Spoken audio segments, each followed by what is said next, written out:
સુરત શહેરમાં દિવાળી પહેલાં જ લૂંટારો અને ચોરટાઓનો આતંક જોવા મળી રહ્યો છે. તે વરાછામાં ફાઇનાન્સની ઓફિસમાં વીંટી વેચવાના બહાને ત્યાં આવેલા રીઢાઓને કર્મચારીએ ના પાડતા પિસ્તોલ બતાવી લૂંટનો પ્રયાસ કર્યો હતો. જોકે કર્મચારીએ બૂમાબૂમ કરી મૂકતા ત્રણેય ભાગી છૂટ્યા હતા. ત્યારે પોલીસે તાત્કાલિક તપાસ હાથ ધરી સીસીટીવીના આધારે લૂંટારોને દબોચી લીધા છે.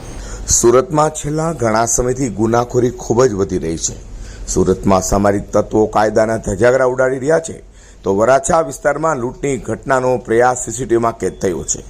વરાછા વિસ્તારમાં આવેલા કાપોદ્રાના શ્રાદ્ધ કોમ્પ્લેક્સના પહેલા માળે ફાઇનાન્સની ઓફિસમાં લૂંટનો પ્રયાસ થયો હતો.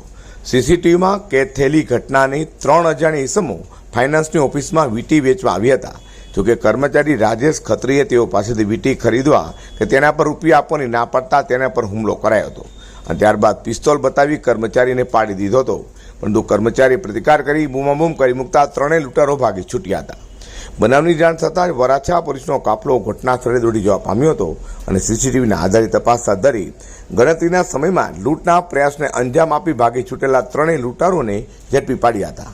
પોલીસે લૂંટારો પાસેથી એક પિસ્તોલ અને 6 જીવતા કાર્ટ્રિજ પણ કબજે કર્યા છે. હાલ તો સુરતમાં સામી દિવાળી અસામરિક તત્વોનો આતંક વધી રહ્યો છે. લૂંટ, સ્નેચિંગ, ચોરી, ઘરફોડ ચોરી જેવી ઘટનાઓ રોજે રોજ બની રહી છે. તો સામા તહેવારે મોટી ઘટના ન બને તે માટે પોલીસ સતર્ક થઈ પેટ્રોલિંગ વધારવું જોઈએ તેવી માંગ લોકો કરી રહ્યા છે. અઝર કુરશી સાથે પ્રકાશવાળા.